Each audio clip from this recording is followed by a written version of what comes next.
Hey there folks, Wrel here. Today we're going to be comparing both the PC and PS4 versions of PlanetSide 2 to draw out their good, their bad, and what one could possibly take from the other.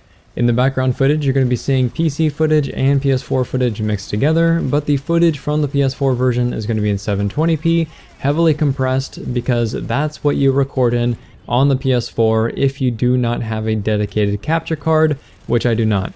And because of that, the PS4 clips are likely going to look much worse than they do in actual play, so just keep that in mind. Speaking of actual play, PS4 doesn't quite hit the ultra graphics mark, but it is pretty close, and it also runs around 30 frames per second. Sometimes it's higher, sometimes it's a bit lower, but 30 frames per second definitely seems to be the target. That said, let's start from the ground up. During the character creation system on the PC, you get to see what each faction is and a short description of what they represent. Now on the PS4 version, you get the faction's name and a cool background picture made by Doge, and that's about it. Basically, instead of knowing what you're fighting for or what each faction believes, your character selection is which color you just like best. Once you enter the game on the PC version, you're immediately brought to the map screen on a random continent. And to me, this is a bit silly. I didn't like the change when they first implemented it, and I still don't like it today. Not only that, but the continent that you load into may not actually be unlocked for you, so you'll have to load another continent just to start playing the game. On the PS4 version, if you have a new character, you're currently dropped into the warp gate on Koltir, but if it's not brand spanking new, then you're going to be dropped directly into a fight, so either at a Sunderer or at a random base. Now Koltir is the new training continent, which the PC version does not have access to yet. The warp gates on Koltir are a little bit bigger, they actually face the right direction, and they also have a shooting range built right into them on the lower levels. Now since Koltir is a training continent, it's much smaller than the other four, and you're kicked out at battle rank 15, though you may also choose to leave the continent early before that. Also on the PS4 version, there are a lot of items that are currently battle rank locked, meaning that you have to achieve a certain battle rank before gaining access to them, so certain classes, certain vehicles, and certain loadout options. Between Koltir and the battle rank unlock system, I do believe that there are a bunch of issues that create more inconvenience than they're worth, and that's to somebody who's actually experienced at the game, but I guess that is worth discussing in another video. Both the PC and the PS4 versions of the game use a completely different UI, as one is built for controller use and the other is built for mouse and keyboard. But in my opinion, the UI on the PS4 is also much cleaner, much more modern, and I like to see that style eventually ported over to the PC. However, the UI on the PS4 currently is really slow, and it also has a lot of hitching associated with it. This makes it feel clunky overall, and hopefully they get that fixed in the future. As of creating this video, it's also missing some things. That's the outfit system, the implant system, the directive lists, though the directive system itself is actually working, as well as squad and platoon management. And you also can't see who or what classes are currently in your squad unless you open up another pane, and you can't currently see who is in your vehicle. The spawn system is also different between PS4 and PC. Basically on the PS4 version, it seems like you have less control or less options to choose from. And I'm not sure this is actually the case, but since they limit your respawn view to only a small area at a time, instead of letting you see all the available spawn locations on the map view at once, it definitely feels this way.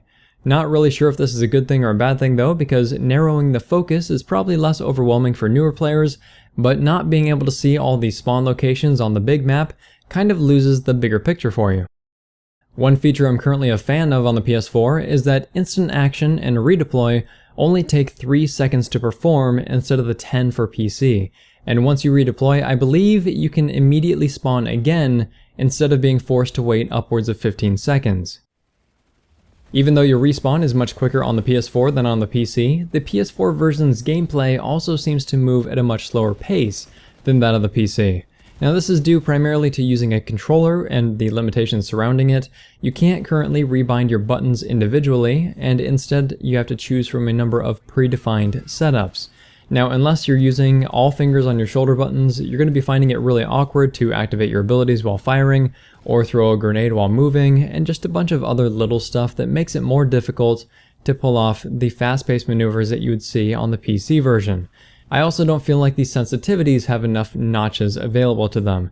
I feel like I had to sacrifice something, either my accuracy or my movement, Unlike some console shooters, there's no button that you can hold for quick turns, and there's no aim acceleration, so either you're really twitchy or you're really slow without a lot of middle ground. They do separate sensitivities into sliders, just like on live, so between your normal, your aimed, your scoped, and your vehicle sensitivities, but gunning turrets seems to be a little bit messed up, much slower than I think it's supposed to be. Of course, these sensitivity settings wouldn't be so huge an issue if there was better aim assist, which currently feels non-existent. So all the people who are concerned about shooting on console being easier, it's actually much the opposite. It has been a while since I played Halo, but Destiny definitely felt a lot better than this, and I don't ever remember having these problems with Halo either.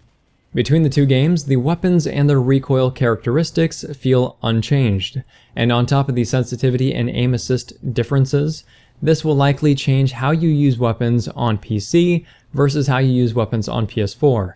I've seen PS4 players just forget trying to compensate for recoil unless they're standing still, and they'll instead burst their weapons.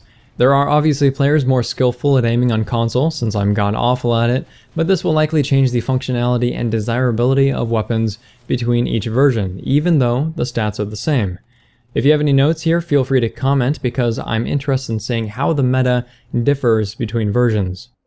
One of the most beneficial things the PS4 version has going for it over the PC version is that PS4 players won't be able to adjust or lower their settings. On the PC, running the game on lower settings makes enemies stand out more, it makes it more difficult for them to hide, nighttime doesn't exist, particle effects barely exist, and you get a hefty frame rate advantage on top of it. This basically punishes players who don't want to run on potato settings or some hybrid there between. Forcing players to use near ultra settings means that everyone sees the same foliage, the same shadows and particles, and nighttime, which means that you can actually hide, you can blend in, and you can use darkness to your advantage. PC doesn't have that, and I really wish that there was a way to do it without screwing over players with lower end systems. Another benefit of the PS4 version is that almost everyone is going to be just as gimpy as you are. Now, no matter how quick you are with a controller, there are some hard limitations with the maneuvers that you can perform, and that really brings in the skill gap. People will eventually use equipment that successfully emulates controller inputs with your keyboard and mouse, and when that happens, there will be a handful of players that are far and away better equipped than controller users, but the majority of players will be using their thumbsticks, and the majority of players in a game of this scale makes for a pretty consistent experience.